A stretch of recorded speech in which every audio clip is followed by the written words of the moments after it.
반갑습니다.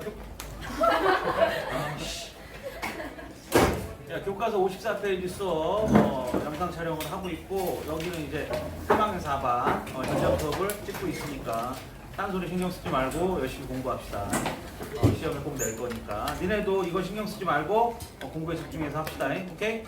자, 오늘 이제 수업할 때는 54페이지인데 54페이지 내용이 뭐냐면 앞선 시간에서 우리가 그 공부를 했잖아. 1910년대 일제의 통치가 어떻게 이루어지는지에 대한 이야기를 앞에서 했단 말이야. 그치? 그래서 일제의 통치 방식이 정치적으로는 무단 통치고 경제적으로는 토지조사 사업의 핵심이라고 얘기를 했었잖아. 그래서 1910년대 내용을 어느 정도 정리를 했단 말이야. 그러면 54페이지에서 얘기하는 건 뭐냐면 그럼 일제가 그렇게 지배를 하고 있을 때 우리는 그곳에 어떻게 저항했느냐에 대한 이야기를 54페이지에서 얘기하는 거야. 그래서 이걸 한 줄로 정리하자면 1910년대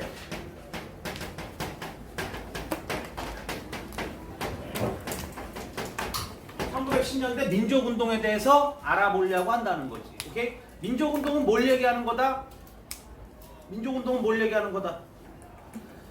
독립운동을 얘기하는 거다. 앞에서 얘기했잖아. 그치? 그래서 1910년대 민족운동은 1910년대 독립운동이 어떻게 이루어졌는지에 대한 이야기를 54페이지에서 이야기하고 있다는 거예요. 오케이?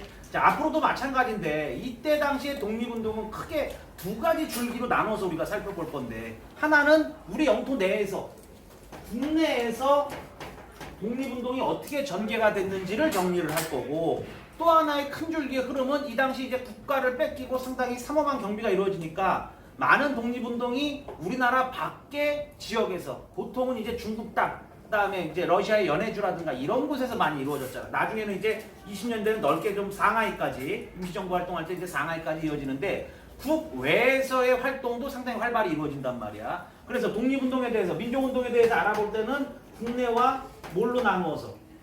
국외로 나누어서 두 가지 측면으로 살펴볼 거라는 거지. 이건 20년대도 30년대도 마찬가지야. 오케이? 그래서 그렇게 수업이 진행되는데 우선 뭐부터 살펴보자.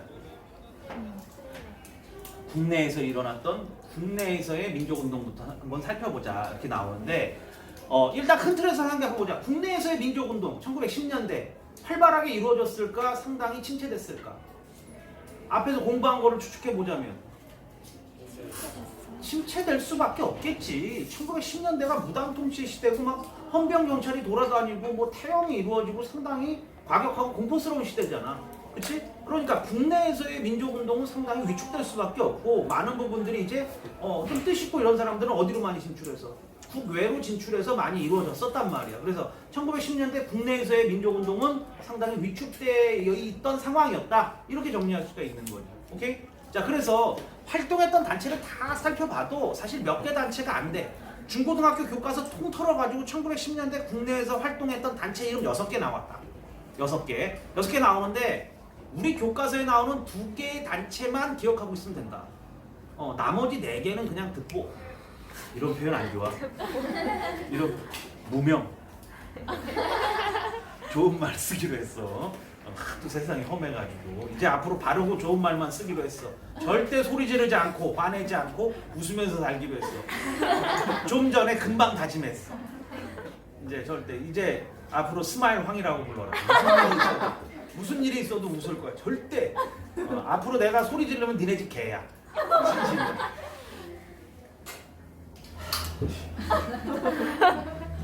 그래서 국내에서 활동했던 2가지 단체, 우리 교과서에 나오는 2개 단체 어디하고 어디?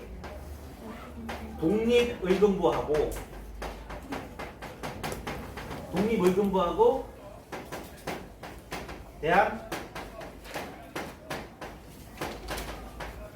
대한왕곡회하고 이 2개의 단체만 기억하고 있으면 된다. 절대 나머지는 안 나와. 이 2개만 기억하고 있으면 돼. 그래서 이 2개가 그나마 좀 유의미한 활동을 이어갔던 국내 단체다라고 살펴보면 되고 이 2 단체가 또 성격이 약간 좀 대척점에 서 있는 듯한 약간 좀 스타일이 좀 그게 있는 듯한 그런 단체란 말이야. 그래서 조금 뭐부터 먼저 좀 살펴보자. 이거 일단 좀 지워놓고 뭐부터 먼저 살펴보자. 독립의금부부터 먼저 살펴보자. 독립의금부는 어떤 단체라고 내가 그냥 생각하면 되냐면 의병운동의 연장선에 있는 단체라고 생각하면 돼. 이게 의병 운동을 이어가고 있는 단체다. 이렇게 살펴보면 되고, 그 다음 요 이름까지 써보자. 요 단체를 이끌었던 리더가 누구냐면 임병찬이라는 사람인데, 이 사람과 관련해서 이 단체의 성격이 이제 좀 티가 난단 말이야. 자, 조금 세부적으로 설명해 보자면 이런 거지. 야, 우리가 앞에서 공부한 거를 기준으로 보자면 우리가 이제 을사조약 맺어지고 을사의병이 일어났잖아. 1905년에. 그치? 그 다음에 1907년에 군대가 해산되고 나서 정미의병으로 흡수가 됐지. 그래서 정미의병 때 확대 개편이 되고 뭐 전국의 의병이 모여가지고 서울진공작전을 계획하다가 동대문 인근까지 진출했었지만 결국 일본의 반발로 실패하고 뭐 여기까지 우리 기억나잖아. 그리고 나서 1909년에 일본이 이제 조선에 있는 의병을 그대로 둘 수 없다 그래서 일본에 있는 정예부대 데려다가 남한에 있는 의병 싹쓸이 작전을 시작을 해. 이게 이제 남한 대토벌 작전이라고 시작이 되는데, 그래서 너무 화력 좋은 정규 군대를 들고 오니까 국내에서 의병이 버틸 수가 없었어. 그래서 1902년 이후 남아있던 의병은 전부 다 어디로 이동을 했다. 만주지방으로 이동을 했다. 이렇게 봐도 된다. 무방하단 말이야. 근데 1910년대 갑자기 느닷없이 의병 이야기가 왜 나오냐면, 그러고 나서 요것도 이제 이야기를 이어가자면, 그때 당시 의병 운동할 때 1905년 의병 운동하고 할 때 핵심 멤버가 누구냐면 면함 최익현 선생이야. 기억날지 모르겠지만 선생님이 예전에도 한번 얘기했지. 조선 선비의 정신이다 이렇게 얘기한 적이 있지. 40대의 최익현은 흥선대원군을 물러나는 상소를 썼던 사람으로 유명하고, 그지? 흥선대원군 물러나라 그래가지고 흥선대원군 날린 상소가 최익현 상소야. 그리고 일본하고 강화도 조약 맺을 때는 외양일체론을 주장을 하면서 광화문에 나가서 도끼상소 쓰고 그랬다 그랬잖아. 내 말이 틀렸거든. 나를 목을 쳐서 죽여라 해가지고 막 도끼상소 쓰고 그랬던, 어떻게 보면 정말 조선 선비의 리더라고 볼 수 있는 그런 인물이란 말이야. 이분이 1905년 을사의병 일으킬 때 벌써 나이가 70 가까이 됐어. 완전 노인네야. 그 당시 나이로 치면. 지금 치면 한 90, 100살 돼가는 나이야. 그 당시 나이 기준으로 보자면. 그럼에도 불구하고 전라도 지방에서 의병을 일으켜가고 최익현 선생도 의병을 일으켰다 하니까 다 같이 들고 일어나는 그런 분위기였단 말이야. 그래서 일본이 그 얘기했었지. 최익현 선생을 잡아다가 이 노인네가 구심점이 되니까 잡아다가 어디에다가 스시마 섬에 갔다가 내려놓고 거기서 완전 진수성찬 산의 진미를 갖다 놓고 여기서 그냥 쉬다 돌아가셔라. 왜 이러냐 나이 먹고. 이런 식의 대우를 하니까, 극진한 대우를 하니까 이 최익현 선생이 그 대마도에서 일본 놈이 주는 건 물 한 모금 먹지 않겠다 이렇게 얘기하고 실제로 이 노인네가 굶어 죽었어 거기에서. 그러니까 어떻게 보면 선생님 매번 얘기하지만 조선의 선비 그러면 상당히 시대에 뒤처지고, 요즘 니네가 하는 단어로 뭐 진짜 무슨 마초꼰대 비슷하게 정말 말 같지도 않은 짓 하고 막 무슨 좀 시대에 뒤처지고 좀 까랑까 이런 느낌이라고 생각하지만, 실제 조선의 선비라는 건 그게 아니야. 이 최익현 선생이 보여주는 정신이 조선 선비의 어떻게 보면 스피릿이라고 볼 수가 있지. 자기가 생각하는 거면 목숨을 두려워하지 않고 바른 말을 하는 그런 기계. 자기가 지키겠다고 하는 지조가 생기면 목숨을 걸고서도 지키는 지조. 이게 어떻게 보면 조선 선비의 정신인 거지. 또 최익현 선생이 그런 사람인데, 최익현 선생이 죽고 난 다음에 최익현 선생의 마지막 수제자, 정말 1등 제자가 이 임병찬이야. 전라도 지방에서. 이 임병찬 선생도 이 당시 나이가 벌써 60대야. 60 가까이 됐어. 근데 이 임병찬에게 누구의 비밀 편지가?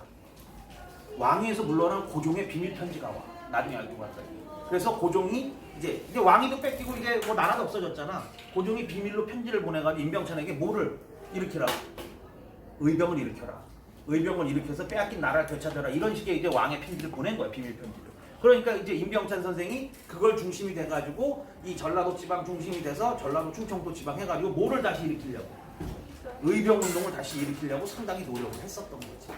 오케이? 그러면서 이제 막 이런 준비가 됐었는데, 좀 기억해야 될 거는 이분이 그래서 이제 의병 운동 일으켜가지고 그 뒤에 나라를 되찾아서 어떻게 할 거냐? 라고 했을 때 이분의 뜻은 어떻게 하겠다는 거야? 다시 과거로 돌아가겠다는 거지. 누가 지배하던 시절? 고종이 왕이던 시절로. 그게 조선이든 대한제국이든 마지막 임금은 고종이라는 거지 이제.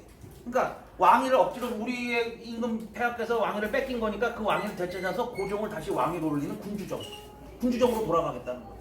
그지? 그런 목적을 가지고 이 운동을 벌인 거라. 그래서 요 표현을 뭐라고 하냐면 조금 어려운 단어인데 복벽주의라고 해. 복벽주의. 그러니까 잘 쓰진 않는 단어야. 이거 독립의금부 할 때만 나오는 단어야. 이들이 주장했기 때문에.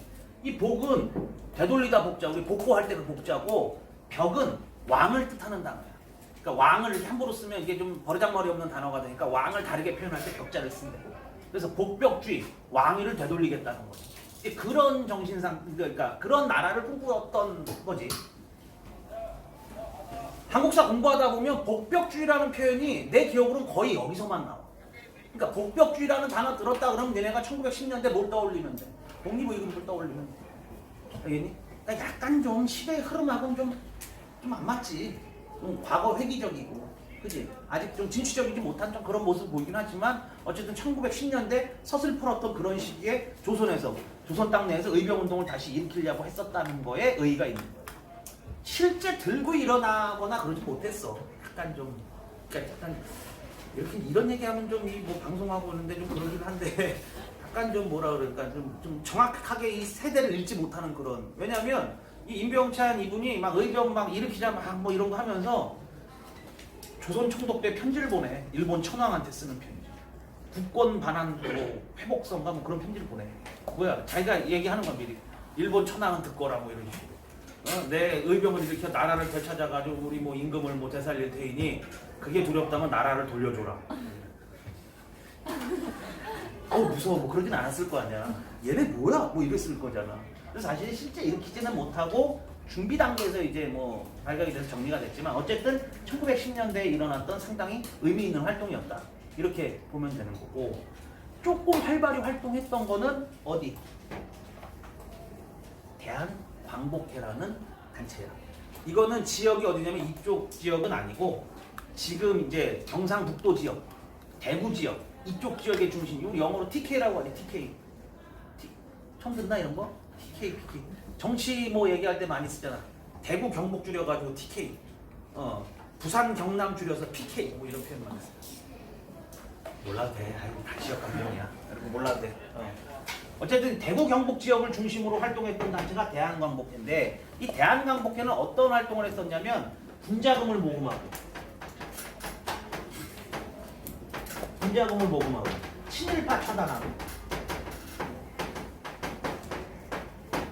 친일파 차단하고 그 다음에 이 결국은 이렇게 해가지고 돈 모아가지고 이분들이 어떻게 하겠다는 거야. 자금 모집해서 만주 넘어가가지고 만주에다가 독립군 군대 건설해가지고 이제 싸우겠다 그런 의미인 거야. 그래서 실제로 이 조직 자체가 어떤 식으로 군대식 조직 형태로 돼 있어. 군대식 조직 형태로. 오케이?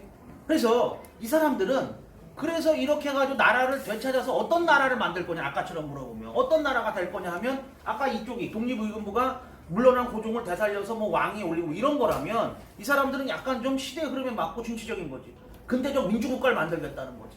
누가 주인이 되는? 국민이 주인이 되는. 국민의 대표를 뽑아서 나라를 다스리는. 국민이 주인 되는 그런 나라를 만들겠다. 지금의 우리나라 같은 공화정이잖아. 그래서 공화정을 꿈꾸는 사람들이다. 그렇게 생각한다. 그래서 교과서나 이런 데 보면 약간 좀 어렵게 써있어. 뭐라고 써있냐면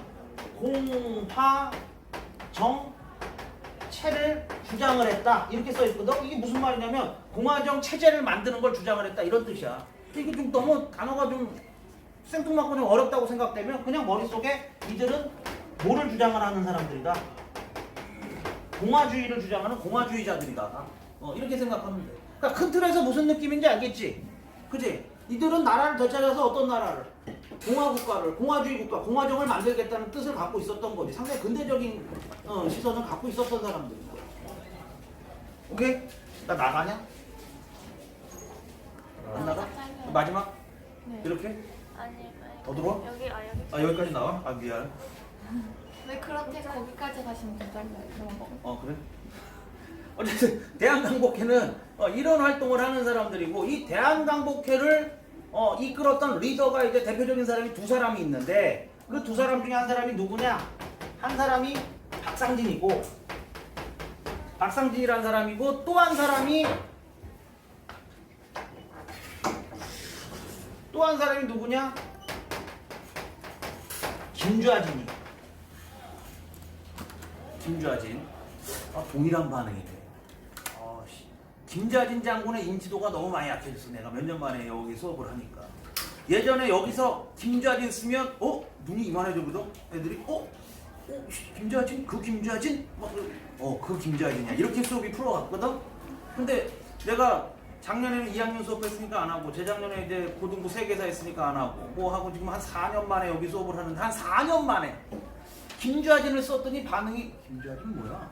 뭐 이런 분위기인데, 이 연예인으로 치면 인지도 너무 약해지신 것 같아, 이 김좌진 장군께서. 이 초등학교 다닐 때 들어보지 않았어? 김좌진? 처음 듣나? 들어봤어요. 어디서 들어봤어? 초등학교 그래, 이분이 누구야? 나중에 1920년에 우리 무장 독립 투쟁 사상 최대, 일본군 때려잡은 최대의 승리가 무슨 전투? 청산리 대첩이라고 들어봤나? 그 청산리 대첩의 영웅이 이 김좌진이잖아. 그 김좌진이야. 나중에 10년 뒤에 나오는 그 김좌진? 그 김좌진이야. 이게 보통 이렇게 풀려가거든. 인지도 너무 약해졌어. 이거 나름 인지도 어떻게 올려야 되는 거야, 이 역사적 인물은. 이게 조금 이게 엔터테인먼트 산업하고 달라지지 않은 것 같아. 왜냐면 이 김좌진 장군을 얘기할 때 항상 끌려 나오는 이야기가 누구냐면, 이 김좌진 장군의 아들이, 누구야? 김두한이야. 종로 깡패 김두한이야. 일제시대 때 뭐 일본군 깡패, 일본 깡패하고 명동에서 뭐 종로에서 사활 하야시와 싸우고 뭐 그런 얘기 들어봤잖아. 우리나라 1등 깡패 얘기 들어봤잖아, 일제시대 때. 나중에 국회의원도 하잖아, 그 김두한이. 그 김두한 별명이 뭐야? 장군의 아들 아니오. 장군의 아들. 리얼이야. 지은 게 아니라. 아버지가 누구야? 아버지가 김좌진 장군이야. 그래서 장군의 아들이야. 별명이. 그래서 김좌진 장군 좀 많이 약해져. 옛날 우리 어렸을 때는 그 영화 장군의 아들이 엄청 유명했거든. 1, 2, 3편 나오고. 그때는 뭐 다 알았었는데 지금 너무 조금 약해졌어. 그리고 그 흐름에 이어가지고 다 뭘로 돼? 이 김두한의 딸. 김두한의 딸도 알아야 돼? 아니, 알아야 되는 건 아니고, 이 김두한, 이 종로깡패 김두한의 딸이 누구냐면 김을동 여사라고 아줌마 있어. 옛날에 연예인에서 탤런트하고, 예전에 탤런트하고 막 국회의원도 한 번 했어. 국회의원도 하고 막 그랬던 아줌마 있어. 등치 좋아 이래가지고 신도 장사시고 막 그래. 이 아줌마 아버지 닮아가지고 옛날에 좀 뭐 이렇게 성격 좀 부잣집 아줌마 이런 걸로 잘 나오고 그랬어. 막 그런 드라마에. 근데 이 아줌마가 김을동인데, 왜 얘기를 하냐면 이 김을동 여사의 아들이 많이 내려온다. 이 김을동 여사의 아들이 송일국이야. 주몽 주인공 했던 송일국. 그러면 잘 모른다. 슈퍼맨이 돌아왔다의 그 새쌍둥이 아빠로 나오는 송일국 있잖아. 그 송일국이 이 집안 라인이야. 정확히 정통 라인. 그러니까 아들 이름을 대한민국 만세로 짓지. 나는 뿌리가 있으니까 그걸 짓는. 야, 일반인이 대한민국 만세로 애 이름을 지으면은 아들이 커가지고 아빠 내 이름이 만세가 뭐야 뭐 이럴 거 아니야. 애 이름이 만세가 뭐야, 종만세가 뭐냐. 그러잖아. 형 이름은 대한이고 민국인데 나는 왜 만세예요 그럴 거 아니야. 근데 애들이 그 뿌리 이 집안 피야. 이 집안 라인이야. 정통 라인. 그러니까 증조 외할아버지인가? 이쯤 되면 증조 외할아버지가 이 역사책에 나오는 김좌진 장군. 그러니까 자기 이름이 대한민국 만세인 거에 대해서 얼마나 프라이드를 갖겠어. 저 현충일 날 보니까 이 김좌진 장군 묘가 저기 있거든. 효창 그 독립공원 어딘가 있거든, 서울에. 거기 직접 리얼로 참 성묘가더만 외할아버지한테. 그러니까 이 집 뿌리가 있어. 그러니까 애들 이름을 그렇게 대한민국 만세로 짓고 그러지. 그래서 이 슈퍼맨이 돌아왔다 할 때만 하더라도, 그거 막 핫할 때만 하더라도 인지도 갑이었거든. 근데 뭐 지금 몇 년 만에 전혀 모르더라고. 그래서 나름 내가 조금 되살려주는 의미로 뭐 수업에서 뭐 꼭 중요한 얘기는 아니지만 대한민국 만세 이름에 얽힌 이야기를. 하여튼 이 집이 그러니까 좀 싸움을 좀 잘하는 피가 있는데, 송일국도 싸움 잘하게 생겼잖아. 등치만 해가지고. 어머님도 등치가 이래. 예전에 막 그런 거 있었어. 예전에 진짜로 내 기억 맞으면 요즘 아육대 하잖아. 근데 아육대 그 전신이 뭐냐면, 옛날 막 90년대 이럴 때는 명절에 진짜 리얼로 그냥 막 연예인들 막 데려다가 막 남자 씨름시키고 여자 팔씨름시키고 막 그랬거든. 막 세탁기, 냉장고 이런 거 경품 걸고. 내 기억에 그 아줌마가 여자 팔씨름 1등하고 그랬어. 막 진짜 리얼로 팡팡 넘겨가지고. 맞으면 뭐 그런 거 있고 못단 말이야. 어쨌든 그 김좌진 장군이, 이런 것도 박상진 장군이 너무 밀리나? 너무 한쪽에. 사실 여기 대한강복회 메인은 박상진이고. 나중에는 좀 얘기가 좀 하여튼 좀 많이 흘러갔는데 어쨌든 요거 기억을 하고 그 대한강복회 활동을 어떻게 하는 거냐 이게 니네 기억에 좀 안 남을까봐 내가 좀 미리 예를 들면 이런 거지. 이게 활동이 쉬운 거 아니야. 이게 한 진짜 기록에 남은 것만 한 80여 차례, 100여 차례 가까이 있었다고. 그게 다 아마 대한강복회 활동으로 예상을 하는데 이런 거지. 친일파 처단하고 군자금 모금하고 이러는 게 미안해. 이거를 자꾸 이제 얘기해가지고 나갔어? 지방에 뭐 이 남양주 마석 지방에 사는 권여우리가 지주인데 아주 악질 친일파야. 일제히 협력하고 그래가지고 자기 땅을 보관하고 일본에 협력해서 잘 먹고 잘 살고 있어. 그래서 얘가 이제 대감 마님처럼 이제 딱 방에 누워서 자고 있고 그러면 그런 거 이제 옛날 영화 같은 거 보면 자고 있는데 뭔가 인기척이 느껴서 깨보면 자고 있던 안방에 이제 대한강복회 요원 둘이 이제 복면을 쓰고 가운데 딱 앉아 있는 거야. 권총 같은 거 딱 두고. 그래가지고 누구야? 뭐 그러면 네 이놈 너의 친일 행각은 참을 수가 없으니 대한광복회 이름으로 너를 처단하겠다 해가지고 뭐 하냐고 빡 쏴가지고 탁 죽이고 얘네 집 털어가지고 싹 날르고 이런 거 하는 거야. 아니면 이제 총은 좀 소리 나고 그러면 암살할 때는 보통 칼 일어나고 그러면 이제 이런 담도 이런 거 딱 올려놓고 이제 쉽게 가면 이게 일종의 재판이지 재판. 저스티스 뭐 이거 하는 것처럼 너의 이제 친일을 우리가 대한강복회 이름으로 처단. 그러니까 애들이 아까 내가 딴 말을 자꾸 얘기했더니 선생님 너 그렇게 위험하게 해요. 그냥 들어가면 그냥 막 쑤셔서 죽이고. 아씨 이게 강도냐고. 좀 어이가 없어. 좀 이게 그렇잖아. 아니 이분들이 무슨 무장 강도야? 그지? 얘 뭐 죽이고 뭐 이게 문제 아니잖아 지금. 아니 자꾸 얘기했다. 선생님 뭐 그렇게 자꾸 뭘 하니? 겁나 그냥 쑥 몰래 들어가서 자고 있는 애 막 쑥 찌시고 그럼 강도지. 그러면 왜 죽었는지도 모르는 거 아니야. 이게 힘든 거야. 쉬운 일이 아니야 독립운동이. 나름 이렇게 싹 정리한 거를 해가지고 이제 심판을 하는 거지. 심판을 민족재판을. 너의 친일 행각은 이런 거 뭐 만고의 고열을 짜서 너를 참을 수 없으니 대한광복회 이름으로 너를 처단한다 해가지고 딱 일어나면 쑤셔가지고 거기다가 이제 종이 같은 거 막 이렇게 던져놓고 털어서 가고 그러는 거지. 그거 막 쑤시고 가면은 진짜 무슨 놈이지. 진짜 안 맞아 이 새끼다. 이게 뭐야? 너무 니들은 소심해. 아니 그렇게 할 거면 강도로 하지. 길에 지나가는 애들 야 군자금 좀 줘. 그러면 되지. 이게 나름 그래 힘든 거야. 이게 한 80여 차례 있어. 그리고 조금 갱생의 여지가 있는 애들. 갱생의. 아니 만약 얘가 저기야. 얘는 이제 일제 친일파긴 한데 친일하긴 했지만 동네에서 좋은 일도 많이 하고 그랬어. 동네에서 좋은 일도 많이 하고 그러면 이제 아까하고 똑같은 경우지만 딱 대한광복회 단원들이 앉아있다 탁 일어나고 그러면 춤 같은 거 딱 놔져 있고 뭐 너의 죄는 뭐 이렇게 하지만 마을에 좋은 일도 하고 뭐 해서 이제 갱생의 여지가 있다. 그러니까 앞으로 군자금을 독립을 위해 헌신한다면 너의 죄를 대한광복회 이름으로 사해주겠다. 어떻게 하겠는가? 막 그런 것들 중 하나지. 뭐 가져가시고 다 드리겠습니다 해가지고 뭐 금은부와 뭐 쏘고 그러면 쑥 털어가지고 앞으로 조국을 위해 사시오 해가지고 권총 뒷자루 같은 걸로 꼭 가지고 그러면 알지 뭔지 느낌 알지? 기절했다가 뻘떡 때리면 아무것도 없고 돈 다 털리고 그런 거. 그러면 이제 둘 중 하나지 뭐 반성하고 살거나 아니면 경비를 더 세우거나 그럴 때 있잖아 막 뭐 반성하겠다 알겠습니다 하고 그러면 잘 살아 하고 딱 들고 나가는데 막 문 열고 도둑이다 저놈 잡아라 막 뭐 이런 거 하는 새끼들 있잖아. 그럼 뒤에서 이제 같은 암살이 찔러가 힘든 거야. 어려워. 그래 독립운동 어려운 거야 인마. 니들처럼 무슨 강도하듯이 그렇게 하면 안 돼. 아니 이게 우리 대한광복회가 엄청나게 활동 많이 해서 대구 경북 지방에서 한 80여 차례 이런 비슷한 신고가 들어와. 이 당시에 1910년 언저리 해가지고 그게 다 누가 활동했던 걸로 대한광복회 활동으로 추측을 한단 말이야. 그러니까 이분들 정말 엄청 열심히 성실하게 하신 거야. 그래서 결국 이렇게 해서 모집한 거 가지고 어디 가가지고 만주 넘어가서 이제 만주에서 이제 독립군 부대 만들고 나중에 청량대첩하고 그러는 거야. 오케이? 이해됐어? 그러니까 이 두 단체가 제일 큰 의미를 갖는 단체다. 이렇게 보면 된다. 오케이 바이?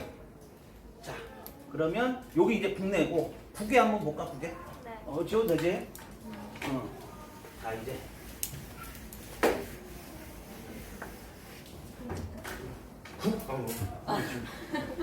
혼자만 지금. 이제 외의 1910년대 민족운동을 살펴보면 이것도 큰 틀에서 1910년대면 이제 나라 뺏기자마자 바로잖아. 그러니까 기본적으로 1910년대 밖으로 나왔어. 우리가 보통 이제 만주라고 표현도 하고 하지만 간도라는 표현을 더 많이 썼지. 이때는 독도와 간도 때 내가 얘기했지. 중국과 우리 사이에 있다 그래서 간도라고 부르는 거야. 만주하고 동일해. 거기 나가서 뭘 하려고 그래도 뭐가 있어야 할 거 아니야. 그러니까 사람들이 이제 1910년대 글로 많이 몰려 나가서 거기에 이제 요즘 말로 지금 코리아타운이지. 코리아타운, 뉴타운 같이 이제 사람들 모여 사는 이제 마을 만들고 마을에 이제 뭐 학교 만들고 뭐 독립운동 기지 만드는 이제 그런 역할에 집중하는 거야. 1910년대는. 그러니까 1910년대 국외활동의 핵심은 무슨 기다? 준비기다 이렇게 볼 수가 있는데 큰 틀에서는 세 군데 지역에서 많이 이루어지고 있었단 말이야. 오케이? 자, 그럼 여기는 너네 지도를 보고 좀 설명을 하자. 54페이지 밑에 지도 봐봐. 54페이지 밑에 지금 우리나라 북부하고 지금 지역에 대한 지도가 나와 있지? 가슴 아픈 이야기. 나이 16에 우리나라 국경을 몰라. 슬픈 이야기야. 그치? 나라 밖에 나갔다는데 어디가 바뀐지를 모르지. 그거 뭐 보여? 백두마운틴 보이지? 백두마운틴. 백두마운틴 기준으로 그 파란색이 강이야, 강. 어? 백두마운틴 기준으로 그럼 니네 보는 거에서 왼쪽으로 흐르는 강. 왼쪽으로 흘러서 저기 54 써있는 쪽으로 흘러나가는 강. 서해안이지. 서해안을 흘러나가는 강. 이 강이 뭐야? 역시 아무도 대답하지 않아. 북한강. 누가 알려줬냐? 내가 3반에서도 이 수업했더니 5반에서 했고 5반에서도 민영이가 북한강이라고 해서 나한테 그냥 두박 있는 대로 받았는데 압록강. 그래 압록강이지. 알면서 왜 그러는 거야? 웃기려고 그러는 거야? 압록강이지 영훈아 이거. 아니 북한강이 씨 여기 남양주 옆에 흐르는 강이 북한강인데 백두산부터 여기까지 흐르냐고 강이. 말도 안 되는 거지. 그럼 무슨 우리나라를 반으로 쪼갰어? 이게 압록강이 압록강. 서해안으로 흘러나가는 강 압록강. 그 다음 백두산 기준으로 그 오른쪽으로 이렇게 흘러서 동해안으로 흘러나가는 강. 이게 두만강이야 두만강. 그러니까 백두마운틴 기준 압록리버, 두만리버 이게 우리 국경선이야. 이 아래가 우리나라 영토야. 그 너머가 뭐고? 중국 땅이고. 오케이? 자 그러면 이 중국 땅 너머를 보통 간도라고 이때 많이 썼다 그랬잖아. 그치? 그랬을 때 두만강 너머에 있는 간도 여기를 북간도라고 부르고 두만강 너머에 있는 간도 압록강 너머에 있는 간도를 서간도라고 부른단 말이야. 서간도라고. 오케이? 이렇게 두 지역에 이제 독립운동 기지 건설이 막 이루어지고 있는 거고. 세 번째, 오른쪽 맨 끝으로 오면 거기 빨간 선 점선 보이지? 이 빨간 선 점선 이게 뭐냐면 이게 중국과 러시아의 국경선이야. 중국과 러시아의 국경선. 이 빨간 선을 기준으로 오른쪽이 어디 땅이야? 러시아 땅이야. 러시아 땅. 여기서부터 이렇게 삐쭉 올라와가지고 시베리아로 연결되는 거야. 여기가 러시아 땅이야. 그러면 그쪽 지역의 핵심 도시가 어디야? 블라디보스톡이지 거기. 그치? 그 블라디보스톡 있는 그곳을 뭐라고 불러? 연해주라고 불러 우리가. 연해주.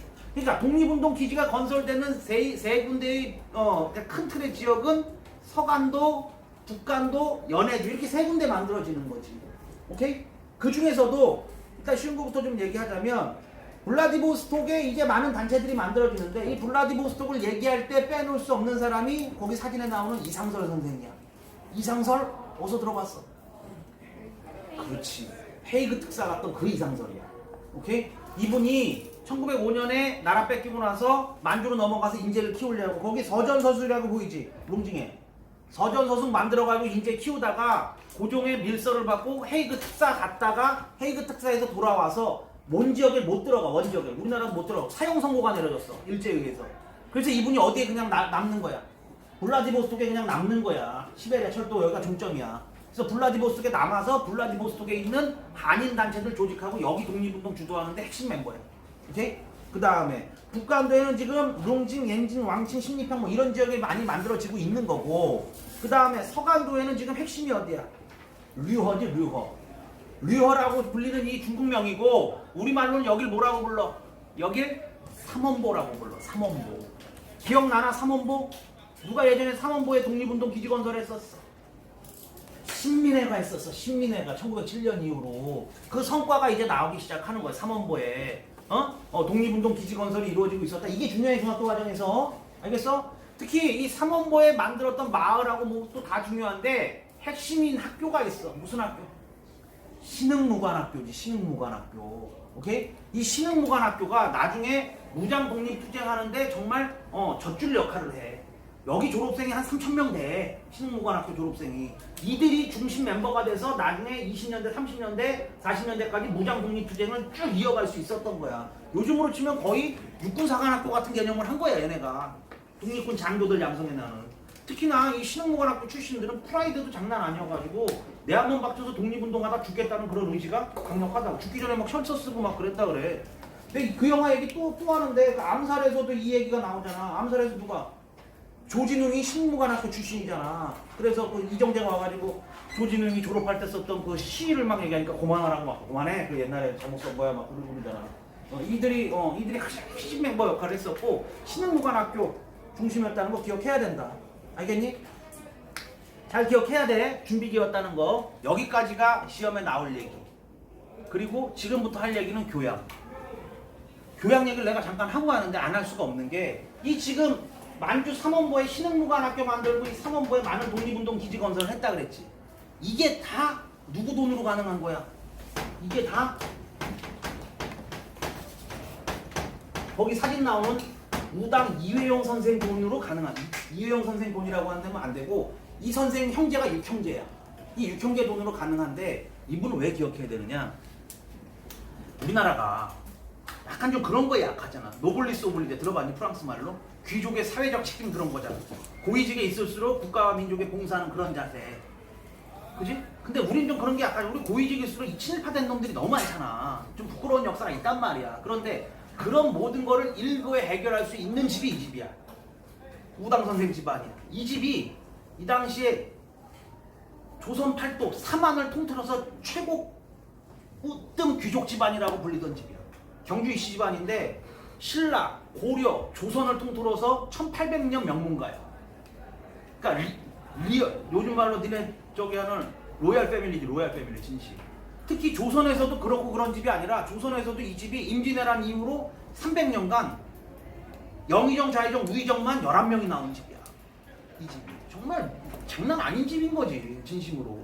재산도 어마어마했어, 이 육형제가. 그러니까 그동안 욕을 먹으니까 조선 땅 내에 2등 부자, 3등 부자 다투던 집이라고 얘기할 정도니까 1등 부자일 수도 있고 그 정도로 재산이 많던 집인데 이 육형제, 이 이회용 선생이 넷째고 위로 이제 형이 셋 있고 밑으로 동생 둘 있고 뭐 이렇게 해가지고 육형제가 1905년에 나라 뺏기고 나서 1910년에 완전 나라가 사라지니까 육형제가 회의를 해가지고 특히 주도는 누가?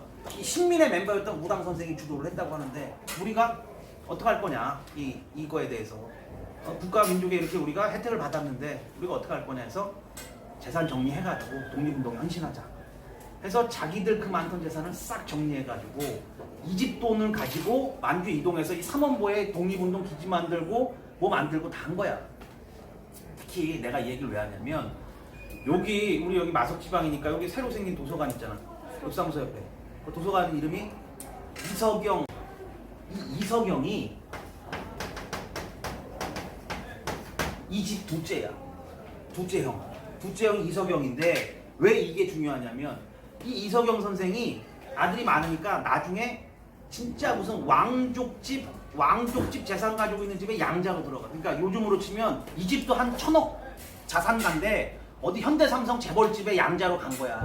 이 둘째 아들이. 그래서 이제 그 집 재산을 다 상속을 받은 거지. 그 지역이 여기래. 마석지방. 나도 요번에 알았어. 이석영 선생 집안. 그래서 이석영 선생 집이 여기 있었대. 여기 여기 모란공원 가는 길 앞에. 여기서부터 기록에 의하면 서울 들어갈 때까지 서울 앞에 갈 때까지 자기 땅만 밟고 간대. 진심으로 동대문 앞에 가서 남의 땅을 처음 밟았다고 이야기할 정도로 이 집 재산. 그러니까 이 집 재산 중에서도 이석영 선생 집안 재산이 다 한 거야. 거의 대다수. 그러니까 아마 지금 추측에 여기 마석, 호평, 뭐 금고, 구리, 중량구, 노원구 있는 데까지 땅이 있었던 걸로 추측을 해. 그 기록이 진실이라면. 그래서 땅값으로 예상을 하자면 지금 돈으로 한 3조 원에서 6조 원 사이 정도가 되지 않았을까. 그 재산을 팔 수 있을 만큼 다 팔고 이 집 재산 다 팔고 해서 못 판 건 버리고 가고 이 육형제 집안이 전부 다 어디로 만주 삼원보로 이주해서 이 집 돈 가지고 한 거야 다. 이거 이 집 돈 가지고. 그러니까 우리나라에서 밥 먹고 사는 사람들은 대한민국에서 지금 대한민국 국적으로 살고 있는 사람들 이 집에 감사해야 돼. 이 집이 독립운동에 헌신한 게 얼마나 리얼이냐면 이 6형제 중에 5형제가 독립운동하다 다 죽어. 만주에서. 특히 지금 얘기했던 이석영 선생 있지. 뭐 3조 5조 자산가라고 했던 이 선생이 1930 몇 년도에 중국 상하이에서 굶어 죽었어. 나이가 70 몇 세였는데 70 몇 세 먹은 노인네가 상하이 빈민가 쓰레기통을 뒤지면서 먹을 걸 찾다가 결국은 먹을 걸 못 구해서 아사했다. 굶어 죽었다는 기록이 나와. 그 정도 자산가가 아사했다는 건 자기의 모든 걸 다 어디에 털었다는 거야. 진심으로. 독립운동에 다 털었다는 얘기야. 오케이? 동생이 하자고 했던 일에 모두가 다 동의하고 우당 이혜영 선생의 주도로 해서 이 모든 형제가 모두 다 이주를 해가지고 정말 리얼 독립운동에 헌신한 진정한 로얄 패밀리입니다. 그러니까 특히 우리 지역은 또 이석영 선생의 이름을 좀 더 기억을 해줘야 되고 쉽지 않잖아. 여기서부터 서울까지 땅이 있는데 가만히 있었으면 큰 금은보화를 얻을 수 있는 그런 일이잖아. 그지? 그런데도 헌신했다는 건 정말 존경받아 마땅한 집이고 다른 건 몰라도 이름 석자라도 우리가 좀 기억을 하고 감사한 마음을 가져야 된다 이렇게 생각해. 알겠니? 그래서 요거는 그냥 교양으로 선생님이 얘기했던 거. 그래서 54페이지 내용을 정리를 했고 다음 시간엔 3.1운동 이야기 이어가 보자고. 오케이? 수고했어.